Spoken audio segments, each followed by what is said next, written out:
보통 이제 최치원 하면 흔히 이제 역사 시간에 배우는 정도는 당나라에 유학을 해서 토황소 경문을 남겨서 뭐 문장으로 그렇죠. 아주 이름을 날린 분이다. 사실 이 정도밖에 모르거든요. 예. 그런데 지금 말씀하셨듯이 이제 우리 사상의 원형을 남기신 그런 어떤 사상가로서 우리가 접근을 한다면 최치원이라는 인물에 대해서 좀 더 이해를 해야 될 것 같아요. 예. 그래서 제가 이제 교수님이 쓰신 논문도 이제 몇 편을 읽어봤는데 최치원 선생에 대해서 좀 더 시청자들에게 기본적인 어떤 설명을 좀 해주시면 좋을 것 같아요. 예. 짧은 시간에 어떻게 뭐 길게 할 수는 없고요. 최치원 선생의 집안은 육두품 아닙니까? 예. 예. 육두품 집안은 굉장히 학풍이 또 가정적인 거는 가풍이 개방적이었습니다. 예. 예. 그 연구 결과에 나타나 있습니다. 학문적으로 자율성을 중시하는 게 하나의 가풍이었죠. 잘 아시다시피 최치원 선생님 당시를 대표하는 유학자 아닙니까? 예. 시대 정신의 산증인 아니에요? 예. 예. 그분의 동복형이 있습니다. 같은 어머니한테 태어난 동복형. 예. 현준이라고 하는 그런 스님이 있었죠. 아. 그 삼국사기 최치원전 열전에 나오잖아요. 예. 근데 그분은 화엄종의 고승이었어요. 예. 한 사람은 유학의 거봉이고 한 사람은 화엄종의 아주 고승이란 말이죠. 한 집안에서 유학자와 불제자가 동시에 배출된 거죠. 예. 이거 쉽지 않죠. 예. 그러나 그 당시에는 그런 예가 적지 않았습니다. 원효하고 설총 같은 경우도 그렇죠. 이 원효 설총도 육두품 아닙니까? 예. 이런 거를 밀어본다면 당시 육두품은 이렇게 굉장히 개방적이었다. 자율적이었다. 이런 말씀을 먼저 드릴 수 있고 한 집안에서 이렇게 한 사람은 유교, 한 사람은 불교 이렇게 나온 것이 전혀 이상하지 않았다 하는 것을 먼저 말씀을 드릴 수가 있고 최치원은 12살에 중국에 유학을 갔죠. 뭐 어느 텔레비전에서 한번 그 역사 스페셜인가요? 나온 적이 있습니다. 최치원은 조기 유학생이었다. 그렇죠. 우리나라 역사상 조기 유학생이죠. 그런데 이제 아직 안 밝혀진 게 뭐냐면 자기 형이 또 유학생이었다는 거예요. 아하. 예, 그분은 국법승이죠. 예, 불법을 구하기 위해서 간 그건 국법승입니다. 그럼 뭐예요 이게? 패밀리 유학이죠. 예, 패밀리 유학의 선구라고 해도 과언이 아닙니다. 그분들이 왜 중국에 갔을까요? 육두품은 여러 가지로 제약이 많습니다. 신분상의 열세 때문에 제약이 많아서 이걸 만회하려면 중국에 갈 필요가 있거든요. 예. 중국 가서 최치원은 빈곤과에 급제하고 예. 또 한 사람은 중국에 가서 아주 고성이 돼서 돌아오면 인근 가까이에서 임금을 갖다 협찬해주는, 보좌해주는 불의인 역할을 할 수 있기 때문에 그 두 형제간이 갔던 거죠. 최치원 선생은 아버지 바람대로 10년 안에 급제하라고 그랬잖아요. 예. 초과 달성했습니다. 874년에 빈공 진사에 급제합니다. 그 뒤로 18년 동안 관리로 있지 않았어요? 예. 예. 그 가운데서 이제 당나라로서는 황소의 난이 정말 불행한 거였지만 최치원 선생에게는 황소의 난이 없었다고 한다면 이름 석자를 날리기 어려웠을지도 모릅니다. 그 토벌군 사령부에 있으면서 뭐 당시 사령관이 고병이었거든요. 예. 이 고병이라는 사람의 명의로 많은 문서를 발송을 했는데 그 공문서를 최치원 선생이 한 거죠. 이름을 크게 날렸습니다. 당시 고병이라는 사람은 당나라 조정의 실력자였는데 너무 최치원 선생을 높이 평가하고 아주 지원을 아끼지 않았죠. 자, 이렇게 고병 밑에서 굉장히 사랑을 받고 아주 뭐 아낌을 받았는데 그러나 역시 이방인입니다. 예. 예. 뭐 벼슬자리를 아무리 오래 하더라도 고향에 대한 향수라든지 그다음에 뿌리 깊은 당나라 사람들의 차별의식 뭐 이런 예나 거 지금이나 똑같겠죠. 예, 그런 거는 뭐 어떻게 할 수가 없죠. 예. 그리고 뭐 올라가 봤자 관리라고 해봤자 중간 단계 이상 올라갈 수가 없으니까요. 그다음에 12살에 가가지고 거의 30이 다 되달까지 고향에 대한 향수병이 날 지경이었겠죠. 그래서 이제 결국은 귀국을 하게 됩니다. 사람들은 이제 귀국하게 된 배경을 뭐 그런 것 정도로만 생각하는데 그렇지 않습니다. 그보다 더 중요한 이유가 있었거든요. 예. 당시 모시고 있었던 토벌군 사령관의 그 고병이라는 사람 실력자죠. 근데 이분이 아주 그냥 도교에 아주 굉장히 심취한 사람이거든요. 근데 그 난리통에 도교에 심취해가지고 전쟁에 나가는 걸 게을리하고 황제의 명령도 우습게 하고 뭐 이런 사람이었거든요. 큰일 났다 이거. 잘못하면 나중에 큰 화가 미치겠구나 하는 것을 최치원 선생이 알아차린 거죠.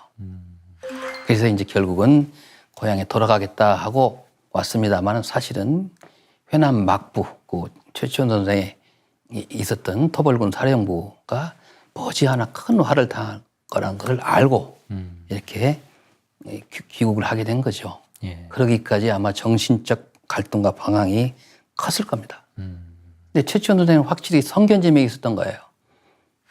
신라로 돌아온 지 3년 뒤에 역시 예견했던 대로 고병이라는 사람이 아주 피살당하죠.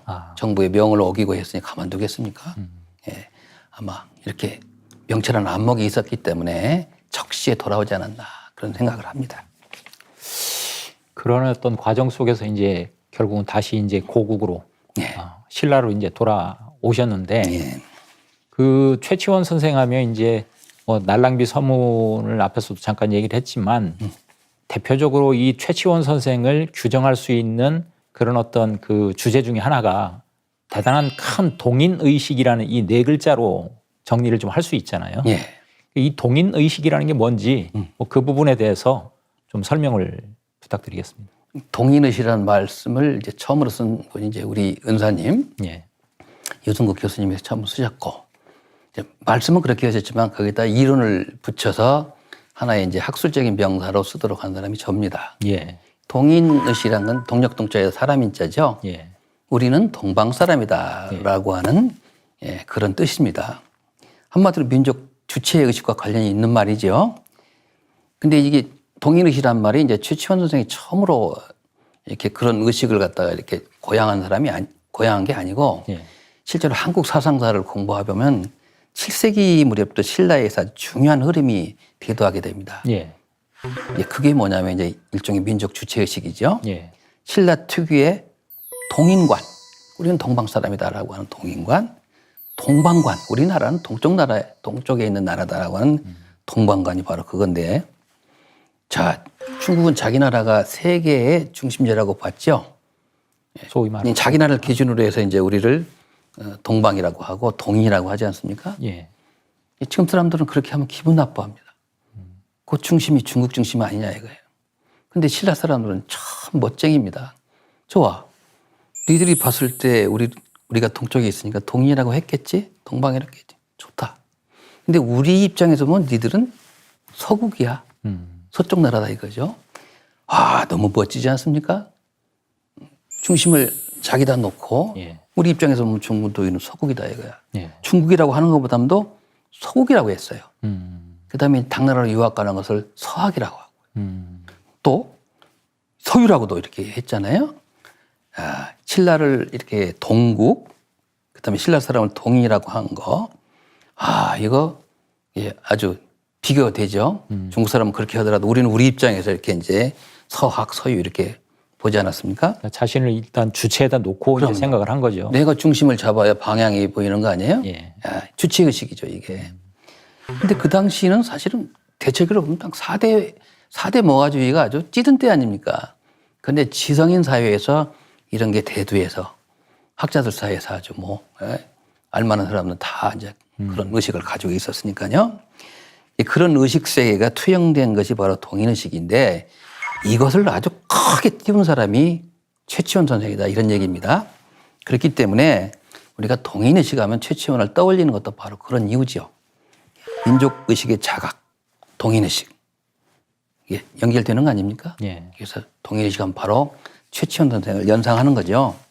그래서 우리가 지금 사상사에서 그런 걸 전혀 가리키지를 않습니다만은 역사상 우리 민족 주체의식과 관련해서 신라 하대에 동인의식, 민족 주체의식이 나왔다고 하는 거 이거 반드시 기억을 해야 될 줄로 압니다. 예.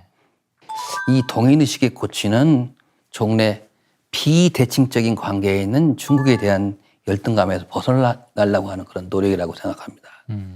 우리 민족의 또 정체성을 드러내려고 하는 그런 것이기도 하죠. 우리의 주체 역량을 확인하려고 하는 그런 노력의 결과라고 생각합니다. 신라후기 사상사에서 아주 특기할 만한 사실이죠. 이 당대에는 모하의식, 중국 거를 사모하고 동경하는 그런 경향이 있다 보니까 우리를 낮추는 자비적인 그런 경향이 적지 않았죠. 근데 이런 풍토 속에서 우리는 문화민족이야. 우리는 뭐 우리 문화가 세계 문화의 밑바탕이 된다. 이런 자긍심을 갖는다는 건 참 쉽지 않죠. 예. 이거는 아주 굉장히 주목할 만한, 대서특별할 만한 그런 역사적 사건인데 실제로 사상사적으로도 이제 고려라든지 조선시대로 내려오면서 민족 주체의식을 개성하고 발전시키는 그런 흐름이 있잖아요. 예. 거기에 굉장히 큰 영향을 끼칩니다. 아까 이제 신채호 선생님 말씀하셨습니다만 신채호 선생은 최치원 선생을 그렇게 높이 평가하지 않았어요. 4대 모화주의 표본적 인물이라고 그렇게 하셨죠.